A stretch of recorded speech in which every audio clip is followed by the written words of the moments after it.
Chicos, ¿qué tal? Muy buenas tardes. A todos en general, ya escuché las indicaciones de la señorita Erika y del profesor Aurelio. No quiero, como dice el profesor, hay que sacar mucho más esfuerzo en este tercer y cuarto bimestre porque realmente no vayas a tomar excusa que la pandemia y voy a pasar de año, no, todo corre con una evaluación, así que yo sé que ustedes sí entienden, son muchachos ya que están un proceso ya en la cual ya pueden, no están iniciados, están en secundaria, en la cual ya pueden ya tener las capacidades para poder, ¿no? Ver lo bueno y lo malo que existe, ¿no? En este caso, ¿no? Y ustedes quedan su responsabilidad, ¿no? Hay chicos y chicas en la cual han estado preocupados, ¿no? Preocupados en el sentido de que tenían dudas en el curso, no hay problema, yo ya con ello lo hago por interno, pero en esta manera es bueno porque sacarse las dudas y ser preguntones, como dice, para que puedan desarrollar el tema, ¿no? Bueno, para sin mucho preámbulo, chicos, el examen de la próxima semana, por lo tanto, van a venir los temas de citología 2, 3 y 4 que hoy día vamos a hacer como repaso, ¿ya? Hoy vamos a hacer como repaso el tema de citología. eh, Igual va a ser con química, pero en este caso en biología vamos a ver los temas que vimos ¿no? En este caso en citología 2, sobre referente al, a la estructura, ¿no? A la estructura de la célula eucariota, ¿no? Ya hemos visto ya cómo somos de qué tan formada, ¿no? Una célula eucariota. Acuérdate que evo significa verdadero y carioteca significa núcleo, un núcleo, ¿no? O sea, un verdadero núcleo, ¿no? En la cual es una célula en la cual está ubicada con cuatro regiones muy importantes, ¿no? Que es la matriz extracelular, ¿no? La membrana citoplasmática y el citoplasma y el núcleo, ¿no? Cada uno de ellos lo hemos estudiado y lo vamos a hacer de una forma de repaso, ¿no? Empezando con la matriz, ¿no? La matriz está constituida por una gran variedad de organelas, ¿no? Sustancias, en la cual la mayoría de las células eucariotas lo poseen, ¿no? En este caso pueden ser las plantas, las algas, los hongos, en la cual todo lo que he mencionado posee una pared celular. Pero en el caso cuando posee una pared celular sucede con vegetales y hongos, pero cuando hablamos de animales ya no tienen pared, ¿no? Entonces, en este caso, cuando hablamos de plantas, hablamos de una pared celular, que es una pared en la cual tiene varias capas, una capa primaria, secundaria, hasta terciaria, incluso media, en la cual permite la protección de la planta, ¿no? Para que no pierda sus nutrientes, ya sea agua, gases, vapor, etcétera, ¿no? Y a la vez, como también, como son seres autótrofos, quiere decir que pueden fabricar sus propios alimentos, entonces ellos tratan de almacenar en este caso, ¿no? Su componente esencial era, el componente de la pared celular contiene hemicelulosa, principalmente en la pared secundaria, y en la pared primaria tiene hemicelulosa, ¿no? En la capa media tiene pectato de calcio y magnesio, que es muy importante para la realización de la fotosíntesis, en este caso, ¿no? La producción de lignina es la parte más externa en la cual, conforme la planta va envejeciendo, va produciendo el proceso de la lignificación, que en la cual la planta va a comenzar a tener dureza, firmeza, resistencia y provocando así la muerte celular, ¿no? Por eso vemos las plantas todas leñosas, y es la parte cuando ya se ha lignificado, ¿no? Y a la vez hace como una especie de protección a la planta interna contra ciertas plagas, ¿no? Eso es muy importante que tiene que saber para el examen, ¿no? ¿Y cuál es la comunicación que existe entre ambas células mediante su pared celular? Existen unos conductos llamados plasmodesmos, ¿no? Que en la cual nos sirve como si fueran el que hacen el intercambio de nutrientes. ¿No? Es una comunicación entre citoplasma de una célula vegetal a otra célula vegetal, ¿no? Y también pues una pregunta en la cual que los hongos contienen, en este caso muy diferente, y las algas celulosas, ¿no? Pues vemos la membrana citoplasmática o plasmodesmo, en este caso vemos ya la parte de una estructura de una célula, pero en este caso animal. En planta era pared, en este caso cuando hablamos de célula animal hablamos de plasmodesmo, ¿no? O plasmalesma. En este caso, la estructura que envuelve el citoplasma es una estructura muy concentrada de grasas, proteínas, es permeable, selectiva y posee gran cantidad de glúcidos, proteínas, esteroides, etcétera, ¿no? Su estructura fue una tarea incluso que dejé a ustedes pues, sobre el modelo mosaico fluido de Nicholson en el año 1972, en el siglo pasado, en la cual ellos demostraron que la membrana celular tiene ciertas características, ¿no? La cual está conformada por una doble capa de fosfolípidos, ¿no? Justamente lo vamos a ver acá, ¿no? Esta es la doble capa de fosfolípidos, vemos acá, que vemos esas bolitas con dos patitas, esas dos bicapas fosfolípidas, en la cual permite como si fuera una especie de muralla que permite proteger a la célula, la parte interna, y también suministrar nutrientes, ¿no? Ya a través de dónde? De las proteínas canales, en la cual pasan nutrientes, proteínas, también puede ser de la parte de las proteínas integrales, también esto de las proteínas integrales en la cual se suministra sustancias, ¿no? Por ejemplo, en este caso, este dibujito verde que tú lo ves acá dibujado, que está señalizado, ¿no? En este caso acá, son los glicolípidos. Los glicolípidos están en especie como si fueran V, ¿no? Justamente cuando hablamos de los virus, hablamos que, ¿por qué ingresan a la célula, no? Justamente se alojan ahí, encajan exactamente en esa V, que es un glicolípido, en la cual cuando el virus encaja exactamente a ese tipo, es como si fuera una llave, llave con un candado, encaja, como si fuera una especie de hembra y macho, y automáticamente ingresa al citoplasma y comienza a reproducirse su genética del virus, por ejemplo, ¿no? Esta bicapa lipídica tiene dos formas, ¿no? Primero la cabeza, que la cabeza son hidrofílicas, y tiene la parte de la cola que parece patitas, son la parte de las colas hidrofóbicas, ¿no? Y ambos forman la bicapa fosfolípida. ¿Por qué? Porque contiene lípidos, pues, ¿no? Lípidos y fósforo, ¿no? En este caso, ¿no? Esto puede ser una pregunta de examen. ¿Qué más? A ver, pues, después de esto, vamos a compartir la siguiente. En este caso, vamos a ahorita abrirlo. Vamos a abrir la parte de citología, parte 2. Vamos a ver acá. La citología parte 2, que es esta, donde hablamos justamente del citoplasma, ¿no? Citoplasma. El citoplasma es una región, como tú ves, hay una región intracelular, o sea, una parte interna de mayor actividad biológica que existe, ¿no? En la cual se van a encontrar las endomembranas, los organoides, las organelas, que cada uno de ellos las hemos estudiado y qué función tienen, ¿no? Después vemos acá que puede ser una pregunta también de examen. En este caso de la matriz citoplasmática, lo más importante en este caso son los microtúbulos, ¿no? Los microtúbulos, como tú lo ves ahí, poseen una proteína llamada tubulina. Se hace referencia al nombre, ¿no? La cual se forma, ¿no? Participa en qué? En la formación de centriolos, que es muy importante para la citocinesis, para la citocinesis de la célula animal, o sea, la división celular, o sea, la mitosis. Y también la formación de cilios y flagelos, ¿no? Que los sirve como especie de locomoción para que la célula se pueda transportar, ¿no? Otra parte de componente importante de la matriz citoplasmática son los microfilamentos, ¿no? Son los que poseen proteínas actinas, una proteína por ser de examen, que participan en la fagocitosis. Fagocitosis quiere decir ingerir alimentos, cuando se alimenta una célula. Y cuando hablamos de exocitosis es cuando expulsa, ¿no? Expulsa residuos, ¿no? Que no lo puede asimilar, ¿no? Y también los microfilamentos participan en la citocinesis, ¿no? Cuando hablamos de la citocinesis, ¿qué quiere decir? Como antes le expliqué, es la parte de separación física de un citoplasma en dos células hijas durante la división celular, o más claro en el caso de la mitosis, ¿no? Es muy importante. Hay citocinesis animal, como ves acá en la imagen, y también hay citocinesis de células vegetales, ¿no? Que la cual cumplen la misma función, ¿no? Y a la vez acá ves una célula en la cual está ingiriendo una presa y esos pseudópodos quiere decir falsos pies que abren una especie de boca para ingresar la presa y al momento de ingresar va a ser fagocitado, ¿no? Y esta fagocitosis va a producir una especie de descomposición interna que se llama fagosoma y después los lisosomas se encargan de la parte celular, ¿no? Y después cuando los residuos no son ingresados, son expulsados y eso se llama un proceso de la exocitosis. Eso sí, es esta parte muy importante que ya más o menos estamos haciendo como repaso, ¿no? Después vamos a ver acá, sistema de endomembranas. Cuando hablamos de sistema de endomembranas solamente existen dos. Las más importantes es la de retículo endoplasmático rugoso y la de retículo endoplasmático liso. ¿Cuál es la diferencia? La diferencia es que en el rugoso, como su mismo nombre lo dice, están adheridas gran cantidad de ribosomas. ¿Y qué es un ribosoma? Es la que sintetiza proteínas.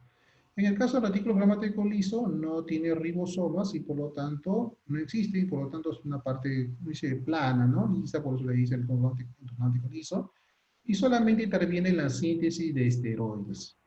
Ahora, ¿qué función también cumple el retículo plasmático liso? También realiza la detoxificación. ¿Qué quiere decir? En este caso, de detoxificación de drogas y venenos. Cuando uno consume alimentos, ya sea vegetales o animales, e incluso grasas saturadas o insaturadas o artificiales, el cuerpo sin querer nosotros mismos estamos ingiriendo no solamente proteínas, alimentos, vitaminas, sino también ingerimos de cierta forma veneno, ¿no? Sustancias tóxicas que nuestro retículo plasmático liso actúa como modo de defensa para detoxificar o eliminar ese tipo de drogas o sustancias. Por ejemplo, la persona que tiene problemas de drogadicción, por ejemplo, nuestro retículo plasmático liso que está dentro de nuestra célula trata de eliminar esa sustancia tóxica, tóxica totalmente, en la cual lo rechaza, pero como la cantidad es, se puede decir, abundante, nuestra célula constantemente entonces se comienza a adaptar y comienza el retículo plasmático liso comienza a rechazar, pero no es suficiente. Entonces, con nuestro cerebro comienza a hacer la manipulación, como dice, ¿no? La manipulación de la persona, donde la persona se vuelve adicta, ¿no? Profesor, ¿hay una cura para eso? No, no hay una cura. Sí, ¿la cura cuál sería? La cura, la única cura sería que la persona no consuma. ¿Y cómo evitar que la persona no consuma? Existe un tratamiento, en este caso psicológico, en la cual la persona tiene que tener una fuerza de voluntad extremadamente fuerte con ayuda de un especialista, ya sea un psicólogo, en la cual permite que la persona no pueda ingerir. Entonces nuestras células internas, en este caso el retículo plasmático liso, va a comenzar a hacer su trabajo de una manera más práctica, más funcional, y va a comenzar a detoxificar y a eliminar. Entonces la persona ya comienza a eliminar todas esas toxinas y en nuestro cerebro se comienza a adaptar, se comienza a acostumbrar. O sea, es más claro, las drogas, cuando se vuelve una persona adictiva, es porque nuestro cerebro es el que se vuelve adictivo, te pide la ansiedad y cuando tú dejas de consumir comienzas a tener espasmos, violencia, puedes tener un movimiento, cambios de comportamiento, pero eso es paulatino hasta que el cuerpo se adapte, ¿no? Y eso es la parte que nos confunde la función del retículo plasmático liso, ¿no? Y acuérdate que el cerebro, el punto en sí, no son las células, sino son la parte cerebral, ¿no? Porque el cerebro tiene la función de manipular todos nuestros órganos, nuestros brazos, nuestros ojos, nuestra respiración, todo lo maneja nuestro cerebro. Por lo tanto, es el órgano en el cual es el que da inicio, o incluso cuando tú estás caminando en la calle y ves un helado, te antojas un helado, no es que tú te has antojado el helado, sino que tu cerebro es el que quiere el helado, se ha antojado el cerebro y quiere que tú compras o consumas el helado. Si puedes tener una especie de contradicción, que si no tengas dinero o algo así, entonces tú impides, entonces frenas eso. Entonces, como decir, acostumbras al cerebro a disciplinarse supuestamente, ¿no? Porque puede ser que te puede causar daño si lo comes en exceso, etcétera, ¿no? Esto tiene que ver mucho, ¿no? Después, en la parte del retículo plasmático rugoso, vemos que se inicia el proceso de la glucosilación, quiere decir que en la cual va a haber secreción de proteínas a través del páncreas, ¿no? Principalmente en el páncreas. O sea, es un sistema de membrana secretoras en este caso, ¿no? Después vemos acá la carioteca. La carioteca es la envoltura que cubre el núcleo, ¿no? El núcleo celular en este caso. La envoltura del núcleo celular está compuesta más internamente por membranas, y es una membrana externa y una membrana interna. Dentro de ella va a estar el nucleoplasma y más adentro está el nucleolo, ¿no? Y la parte del nucleoplasma va a estar disuelto la cromatina, ¿no? Ahí va a estar la heterocromatina y la eucromatina, ¿no? Que van a estar disueltas en este caso de la parte del nucleoplasma, ¿no? Y en la parte de la carioteca van a haber unos pequeños gránulos que son ribosomas que están adheridos y también va a haber unos pequeños agujeros que son los poros nucleares, ¿no? Después vemos acá, a ver, el aparato de Golgi, también puede ser una pregunta para el examen para el día de la próxima semana, donde dice que está formado por 5 o 8 sacos de cisternas que desprenden vesículas, ¿no? La célula vegetal no se le llama aparato de Golgi, por si acaso, se le llama tictiosoma o golgisoma, ¿ya? Ten cuidado en ese aspecto. El aparato de Golgi, en este caso, asocian los carbohidratos para que luego estos sean secretados a la parte exterior, ¿no? Sintetizados en la parte, o sea, tratan de unir, compactar, ¿no? Y en esta parte de compartir y compactar los carbohidratos, produce un proceso de llamado glicosilación. ¿Qué quiere decir eso? En la cual se adiciona un glúcido a otra molécula, originando así unas glucoproteínas llamadas, en tales como por ejemplo el colágeno, que el colágeno nos sirve como una forma de articulación de nuestros huesos para poder ser nuestros huesos más flexibles, ¿no? Y a la vez nos sirve para evitar que los huesos rocen, ¿no? O choquen, ¿no? Imagínate si no existiera el colágeno dentro de nuestro organismo, nuestros huesos no se podían amortiguar, entonces estarían automáticamente, como dice, fijos, como si estuvieran soldados, porque si en caso lo quisieras agachar no vas a poder, porque el motivo de la cual originaría dolor, ¿no? Porque tiene gran cantidad de células nerviosas óseas que sí, son muy sensibles y automáticamente puede ocasionar una especie de dolor fuerte. Y también la llamada vesícula, ¿no? La vesícula del aparato de Golgi queda en el medio disuelto del citoplasma, formándose el lisosoma, ¿no? También sintetizan los polisacáridos de la celulosa formando las paredes totales. Y la última parte del aparato de Golgi es la formación del acrosoma, ¿no? El acrosoma de los espermatozoides. El acrosoma es la parte, es la puntita de la cabeza del espermatozoide. Es un líquido en la cual es como, lo podemos comparar o darle una congruencia como si fuera un pequeño ácido que en la cual degrada la pared del óvulo para que el espermatozoide pueda ingresar libremente y pueda depositar los genes, ¿no es cierto? Y hacer el proceso de la fecundación. Entonces, la acrosoma es un componente importante que lo forma propiamente el aparato de Golgi. Es el aparato de Golgi propiamente dicho, en la cual hace que el espermatozoide pueda ingresar, ¿no? O romper la parte del óvulo, que es una pared gruesa, gruesa, porque cuando un espermatozoide ingresa, por ejemplo, quiere ingresar a un óvulo, no vaya a pensar que ese mismo va a ser con su acrosoma, va a ingresar directamente, no, son millones que van a querer ingresar. Entonces, en ese mismo lugar donde un espermatozoide inyectó en un acrosoma, viene otro, y poco a poco van haciendo un pequeño hueco hasta ingresar la cabeza, ¿no? Después ir del espermatozoide, se mutila la cola y se puede reproducir la parte de la fecundación dependiendo de los genes, ¿no? Dentro del óvulo, ¿no? Propiamente dicho, ¿no? Por eso la cantidad de espermatozoides son millones, millones de millones para poder fecundar, ¿no? Porque si fuera uno solo, imposible, ¿no? Nunca se puede hacer el proceso de la fecundación, ¿no? ¿Qué más? A ver, vamos acá. ¿Alguna pregunta, alguna duda? Me escriben por mensaje, por favor. Después de esto, bueno, pasamos a este citoplasma, perdón, citología 3, ahora vamos a ver citología 4. Vamos a ver citología 4, ahí está. Citología 4, a ver. Acá está. En este caso, los organelos no membranosos. Ya sabemos que los ribosomas sintetizan proteínas, esa es la base muy importante.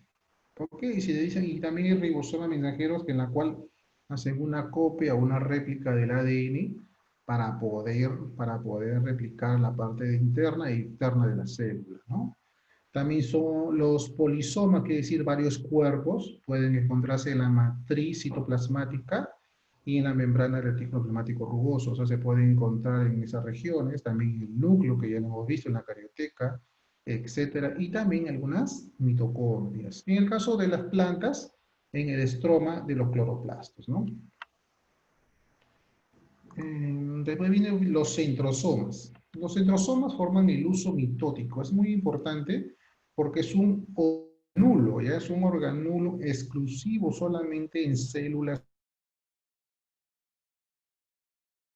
vegetales. Profesor, entonces, en el caso de las neuronas, y entrando a este punto, ¿no? Porque justamente los centrosomas tienen que ver mucho. En este caso, los centrosomas son dos pequeños cilindros dispuestos, ¿no? Perpendiculares, constituidos por microtúbulos, ¿no? Y por lo tanto, participan en el uso mitótico.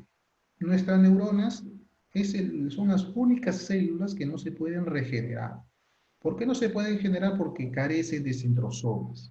O sea, no pueden hacer su uso mitótico para ser reproducidas constantemente. Por eso nuestras neuronas cuando se mueren ya no hay vuelta atrás, simplemente ya están muertas, ya no hay, no se pueden regenerar. Por eso cuando la persona toma mucho alcohol, por ejemplo, ¿no? Cualquiera puede tomar, pero no en exceso, ¿no? Toma mucho alcohol, se droga constantemente, fuma constantemente, no duerme como debe ser, ejercita mucho su cerebro en actividades laborales, por ejemplo, estrés, puede ser también bastante movimiento de trabajo, también presión, etcétera. Las únicas células que están afectándose constantemente son nuestras neuronas. Entonces nuestras neuronas no se pueden reproducir, no se pueden regenerar. Entonces, si por ejemplo tenemos 1 millón de neuronas desde que nacemos, y poco a poco ellas van muriendo, se van muriendo de a pocos, ¿no? Entonces, de acuerdo a cómo es tu vida cotidiana, tu uso cotidiano, nuestras neuronas se van eliminando, ¿no? Por eso existen personas en las cuales a veces pierden incluso hasta el juicio, ¿no? Porque dicen, no, no quiere decir que vuelva a la locura, sino que vuelva al juicio de que su comportamiento puede variar, eso quiere decir. Eso lo especifica muy bien la parte psicológica, porque en la parte psicológica también llevan la parte de medicina, ¿no? Medicina, y ellos estudian bastante la parte cerebral, ¿no? Y yo creo que esa es la parte en la cual ellos más se especifica, se especializa medianamente en la conducta, ¿no? Y hay varios representantes de la psicología, como Watson, por ejemplo, del conductivismo, es muy importante. Entonces, esas cosas de acá también tenemos que llevar, y ellos también llevan la parte biológica, ¿no? Pero con referente a las neuronas. Pero en el caso de las centrosomas es muy importante para nuestro resto de nuestras células, excepto en las neuronas, ¿no? Son formados por cilindros huecos, llamados también centriolos, y algunas forman 9 tripletes de microtúbulos, y quiere decir que tiene una proteína llamada tubulina, ¿sí o no? Y esta a la vez está construido, ¿no? Constantemente, en la cual forman dos pares, ¿no? Dos pares de 9 tripletes de microtúbulos, ¿no? Son pequeños cilindros dispuestos perpendicularmente, ¿no? En forma de T. Y eso sería lo más interesante, ¿no? Los hilos y flaquelos. Los hilos y flaquelos, lo esencial para una célula es el proceso de la locomoción. Locomoción. ¿Qué decir locomoción? ¿Qué decir movimiento, no? Movimiento celular en este caso. En el caso de los espermatozoides, por ejemplo, es una célula en la cual utiliza su flagelo para poder movilizarse a través del útero y la trompa de falopio, llegar al conducto. Entonces de ahí puede encontrar al óvulo y puede introducirse, ¿no? Y la cola llega como eliminarse, en este caso se decapita totalmente, ¿no? Es una célula que necesita un flagelo para poder movilizarse, ¿no? Otras no necesitan cilios, o sea, unos pequeños pelitos, vellosidades que permiten moverse dentro de poco, ¿no? Después presentan dos partes, ¿no? Una que se llama cinetosoma y la axonema. Es como hacerle un corte transversal. Cuando hablamos de un axonema, se va a encontrar 9 pares, o sea, una circunferencia, 9 pares de microtúbulos y 2 microtúbulos en la parte central. Cuando hablamos de eso, cuando hablamos de axonema, ¿no? En el caso de un espermatozoide, por ejemplo, ¿no? Y cuando hablamos de una cinetosoma, es un cuerpo basal, ¿no? Es un cuerpo basal en la cual tiene una estructura similar a un centriolo, ¿no? En este caso, en la parte número 6, por ejemplo, que está acá graficado, ¿no? Y esta es una estructura de un axonema visible de una micrografía en sección de 2 flagelos de eucariotas. Esta micrografía me ha hecho recordar que cuando se tomó por primera vez la foto de un cromosoma, ¿no? En la cual ella especificó que existen esos tipos de genes dentro del cromosoma, ¿no? Ya con el mosaico fluido de Jackson Wilson y aparte y más estudios más adelante sobre la estructura de ADN ya fueron más completos para el estudio, ¿no? Después vemos acá las organelas membranosas. Cuando hablamos de organelas membranosas, la principal en plantas son las vacuolas. ¿Qué es una vacuola en sí? Una vacuola es como si fuera un tanque, una reserva que almacena agua, sales, minerales, alcaloides, aceite, etc. ¿Y para qué te sirve? Como modo de reserva de la planta si en caso tuviera una emergencia, una sequía, por ejemplo, o como modo de defensa contra ciertos hongos o parásitos o aves. o humanos en la cual introduce alcaloides. Por ejemplo, ¿no? El té tiene un alcaloide llamado la teína, café, la cafeína, y así sucesivamente hay una gran variedad de plantas que tienen cierta cantidad de alcaloides, que en la cual nos sirve como sistema de protección y se almacenan en las vacuolas, Solamente estas vacuolas están sujetamente en las células vegetales, ya no en animales, no existen animales.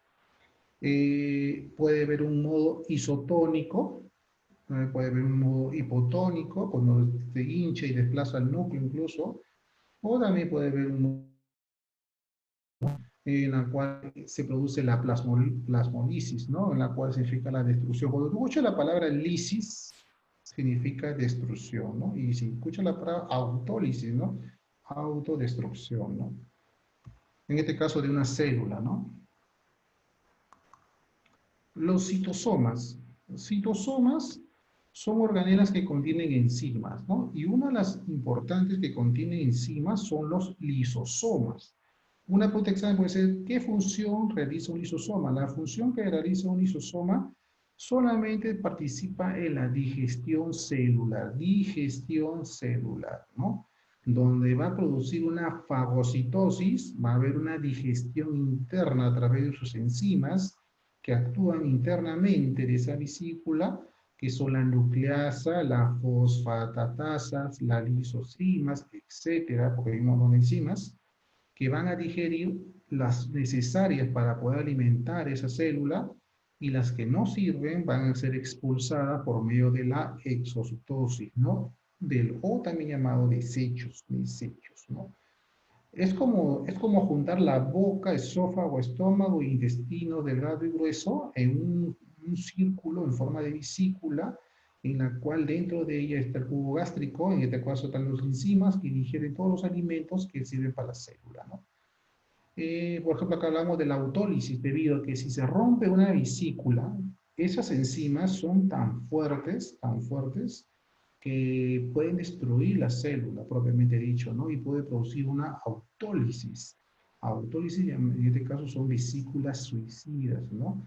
Eso puede ser causada mayormente cuando uno, por ejemplo, se medica ciertos medicamentos en la cual no está recetado con receta médica, ¿no? O alguna droga que a veces uno ingiere, ¿no? En la cual puede producir destrucción celular, ¿no? O gangrena, como dice, ¿no? También vamos a ver acá, participa en la degradación de otras organelas, por ejemplo, de mitocondrias viejos, o sea, como todo ser vivo, se envejecen y por lo tanto los lisosomas comienzan a digerir, ¿no? A destruirlo, y eso se le llama autofagia, ¿no? Autofagia, o sea, porque existe dentro de, o sea, consume lo que tiene adentro. Es como decir que mi estómago, como cumple la función digestiva, ve a mi hígado que ya está viejo, lo comienza a digerir, se lo va comiendo de a poco, ¿no? Es un ejemplo así, similar que ocurre en las células, ¿no? Después vemos acá, por ejemplo, ves otros, tenemos los peroxisomas. El peroxisoma viene del término de los peróxidos, justamente en nomenclatura, no lo estoy llevando todavía en nomenclatura en química, pero el peróxido es una cosa pequeña, un tema muy pequeño, muy simple, pues solo pasamos. Peróxido es la unión entre agua más una molécula de oxígeno. Ese peróxido es extremadamente fuerte, ajá. Son organelos vesiculares demasiado fuertes con gran cantidad de procesos enzimáticos, y estos peróxidos hacen que la enzima, por ejemplo, la catalasa, es la que acelera la degradación del peróxido, ¿no? Por lo tanto, cuando existen gran cantidades de peróxidos que nosotros ingerimos en nuestros alimentos, en este caso la catalasa es la que permite destruir, ¿no? Eliminar toda esta gran cantidad de toxinas, ¿no? Que están formándose alrededor dentro de la célula, ¿no? En el caso de los glioxisomas, en este caso, solamente existen en plantas. También es una vesícula típica en plantas, en semillas vegetales, en la cual hacen convertir los lípidos, o sea, o sea, las enzimas convierten los lípidos a glúcidos, es decir, que las grasas se van a formar carbohidratos. Y esos carbohidratos que se forman van a ser suministrados o almacenados en los tallos o raíces de la planta como fuente de reserva, ¿no? Por eso tiene esa función. Por eso las plantas no contienen grasa, la mayoría no contiene grasa, no son grasosas, porque dentro de ella existe un componente, una organela llamada gliosisoma que degrada la grasa y permite que se forman carbohidratos, se forman, en este caso, glúcidos, propiamente dicho, ¿no? Estamos haciendo el repaso del término, ahora salimos, ahora vamos a hacer citología 5. Citología 5, en este caso, citología 5, ya la parte final del tema. Vamos a ver acá, vamos a compartir. Citología 5. A ver. Vamos a hablar del núcleo. El núcleo celular, hemos dicho la semana ya antepasada, que el núcleo es como si fuera el cerebro humano, ¿no? Que permite que, que es el que controla, es el que dirige, es el que manipula todas las actividades que uno realiza. Igual hace el núcleo, es el que tiene esa función, es un agente manipulador dentro de la célula, ¿no? Tenemos ahí su estructura, ¿no? Y hemos dicho que tiene una carioteca, una envoltura nuclear, tiene nucleolo, tiene núcleo, tiene ribosoma, tiene poros, ¿no? Cada uno tiene su función. Profesor, ¿hay una célula que no tiene núcleo? Sí, hay unas células que no tienen núcleo, son los eritrocitos. Los eritrocitos son los glóbulos rojos, pues una pregunta de examen también, en la cual son células cribosas, y también en las células cribosas en los vegetales. ¿Qué función cumple un eritrocito, un glóbulo rojo? Simplemente hace la transferencia de oxígeno, ¿no? Y de CO2, ¿sí o no? Se transporta gases. Entonces, en la cual, pues, gases y oxígeno para la sobrevivencia de nuestras células, ¿no? Y acuérdate que el oxígeno, ahora que hemos estado en química, la parte de óxidos, ¿qué hace el oxígeno en sí dentro de nuestro organismo? Oxida, ¿qué oxida? O sea, nuestras células absorben la cantidad de oxígeno para poder sobrevivir, ¿no? Pero a la vez que absorbe y vive, también desgasta, degrada, envejece. Por eso nosotros también nos envejecemos, ¿no? Porque nuestras células también envejecen. Entonces, cada día que pasa, nuestras células se van, y en el caso de las mujeres, cuando hablamos del sistema de reproducción, lo que envejece más rápido, limitadamente, en este caso son las células reproductivas, ¿no? En el caso de los óvulos, por ejemplo, ¿no? Por eso tiene un tiempo de fertilidad, en el caso de las mujeres, que pueden tener hijos hasta los 30 años como máximo, algunas pueden tener suerte hasta los 35, pero ya puede tener problemas de riesgo, ¿no? Si es de 40 a 45, pues justamente hay mucho más riesgo, ¿no? Que puede, porque nuestras células, en este caso los óvulos, envejecen, porque nuestras células se oxidan, ¿no? De una manera natural, son más sensibles en este caso, ¿no? A comparación de las células musculares que son de a poco, pero al final se degradan, ¿no? Se degrada, se envejece, ¿no? Bueno, ¿qué más? Y después tengo la parte importante, no explico casi todo. La carioteca es la envoltura nuclear, ya hemos dicho también, que tiene gran cantidad de ribosoma adherido y el polvo nuclear, ¿no? Hemos visto eso. La región intranuclear, en este caso la parte interna del núcleo, está el carioplasma, que es llamado nucleoplasma o jugo nuclear, que constituye la matriz del núcleo. Y el núcleo es una esférica, el núcleo, la parte central, ¿no? Es el nucleolo se puede decir, es una forma esférica suspendida que dentro de ella está una organización, gran cantidad de cromosomas que están interna y externamente disueltos, ¿no? Que nos sirven para, en la cual en este caso los ribosomas, permiten la replicación, ¿no? Genética, ¿no?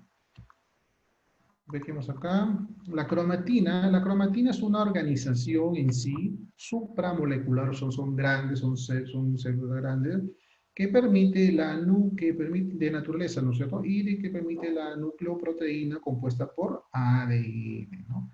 Y las proteínas básicas que hemos visto, ¿no? De los ácidos nucleicos que tienen histona, ¿no? Contienen arginina y la lisina en este caso, ¿no?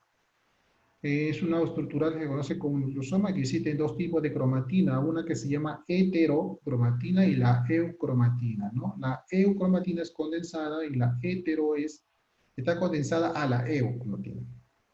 En el caso de la eucromatina es muy activa porque realiza la transcripción o replicación, ¿sí? Y eso lo vamos a ver más adelante. Y el proceso de la división celular diferiva de cromatina. Es un parte un poquito más genérico. Los cromosomas, que tienen forma de X, ¿no? Está conformada por un brazo corto y un brazo largo, ¿no?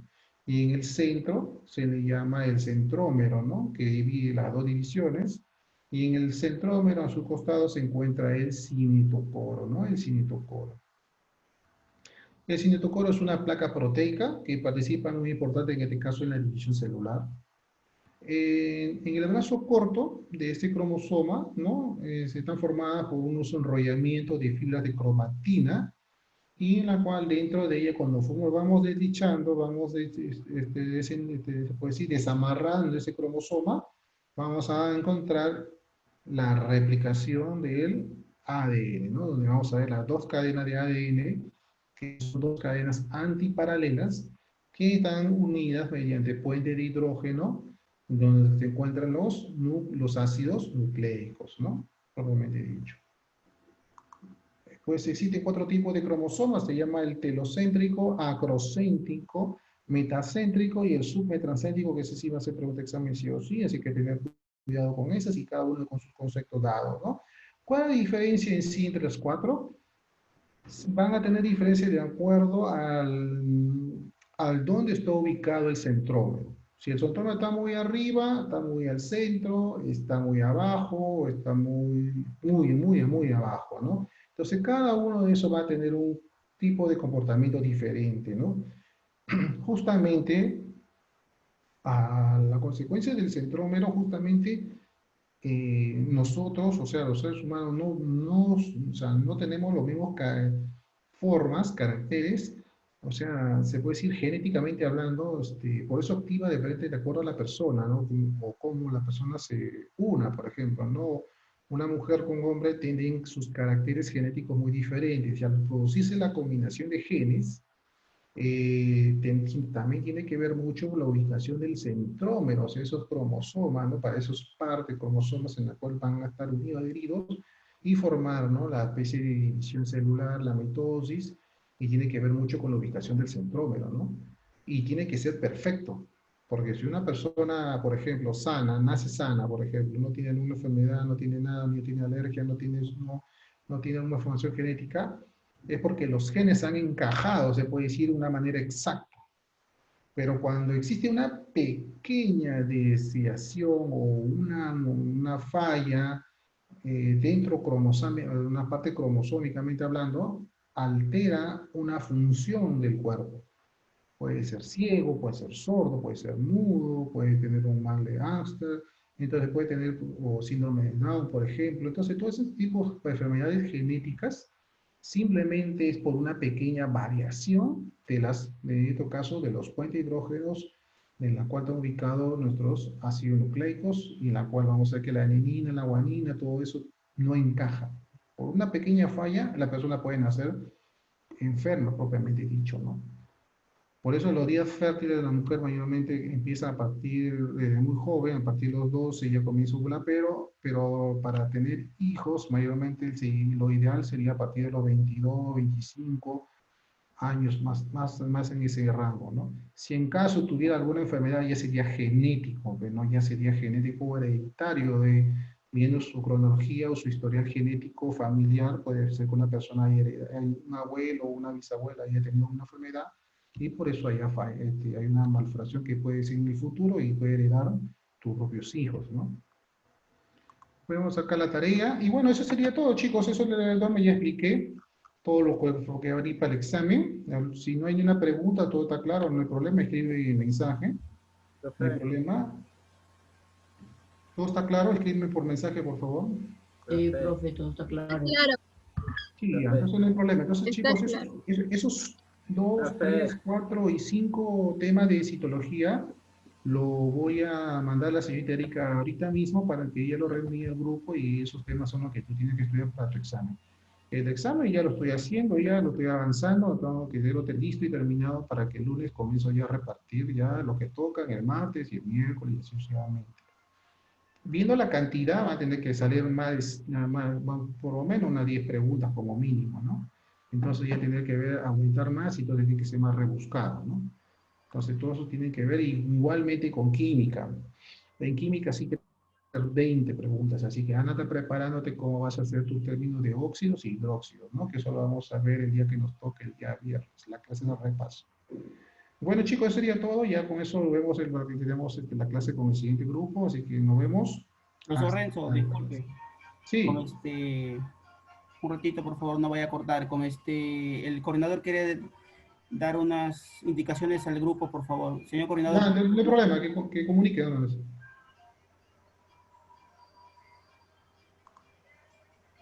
Que comunique.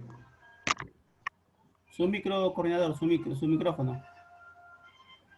Bien, ya. ¿Está bien? Sí, sí, ya Sí, se le escucha. Bien, a ver, cuarto año secundaria. El día de hoy, 3 alumnos no asistieron. ¿Ok? Se ha dicho bien claro que este año académico es un año atípico, pero el Ministerio de Educación bien claro manifiesta de que va a haber repitencias, van a haber repitencias. Y las repitencias son aquellos alumnos que no están ingresando a las clases y no están entregando las evidencias a los profesores o a los asesores, como tareas, como no asistir y no justificar. Eso implica de que sus calificaciones van a disminuir. En la última entrega del reporte de notas ha habido un porcentaje bastante de disminución de sus calificaciones. ¿Ok? Ese tercer bimestre esperemos que las cosas cambien, que mejoren sus calificaciones. No estoy hablando solamente en el curso de CTA. Estoy tocando este momento porque le toca a grupos, al corporativo, y estoy trabajando con el corporativo para informar a los alumnos, porque tengo más tiempo. Entonces, ha habido una disminución de sus calificaciones, y esa disminución de sus calificaciones ha sido exclusivamente, no tanto en el desarrollo de la evaluación mensual o bimestral, sino en la falta de entregar evidencias y la falta de asistencia o de justificación al no ingresar a las aulas virtuales. Entonces es importante que ustedes, si es que por alguna razón que es comprensible, han habido casos en que familiares se han puesto delicados de salud o no han tenido para poder cubrir los gastos de internet en una semana, les han cortado, mientras que el padre de familia se comunique con el tutor o la tutora o el responsable del curso, no hay ningún inconveniente. Pero debe existir una comunicación, ¿ok? Pero si cortamos la comunicación, se supone que el alumno simplemente no está ingresando, ¿ok? Y eso se está evaluando. Uno. Por otro lado, dentro de las normas académicas está saliendo a conocerse de que posiblemente se trabaje el mes de enero, ¿ya? El Ministerio de Educación está evaluando el trabajo del mes de enero, ya que el mes de marzo y abril ha sido 2 meses en la que no se ha trabajado como se debería. Los contenidos que se están entregando también no son quizás todos los contenidos que se deben trabajar durante el año en una situación normal, una clase presencial. Entonces, para que los alumnos de cuarto año secundaria ingresen a quinto año secundaria sin ninguna dificultad o con problemas de falta de contenidos, posiblemente el gobierno está evaluando. Definitivamente los colegios nacionales se van a ir 2 meses más, pero los colegios privados, como el nuestro, que ha comenzado a trabajar ya bien con lo que son las clases virtuales, posiblemente el mes de enero estemos trabajando, continuando lo que es como una especie de nivelación. Esto está en ver sobre la coyuntura cómo va la situación, pero ya hay más de un 60% de que sea factible esto, ¿ya? Entonces, para que más o menos vayan comunicando a los padres de familia de que sea la posibilidad de que se alargue las clases hasta el mes de enero. Entonces, chicos, solamente felicitar a los que están participando en las clases, exhortarles de que de verdad, definitivamente, por más que los maestros como el profesor Renzo esté poniendo todo de su parte, poniendo diapositivas y organizándose y explicando cómo se debe de explicar las clases, en especial de biología y química. Igual, de todas maneras, no se están cumpliendo el 100% de lo que se debería cumplir presenciales. ¿Ok? Entonces, yo felicito a ustedes, a los chicos que están siempre ahí al pendiente, los que tienen cámara y están prendiendo, se les está observando que están percibiendo su clase. Eso también está siendo evaluado.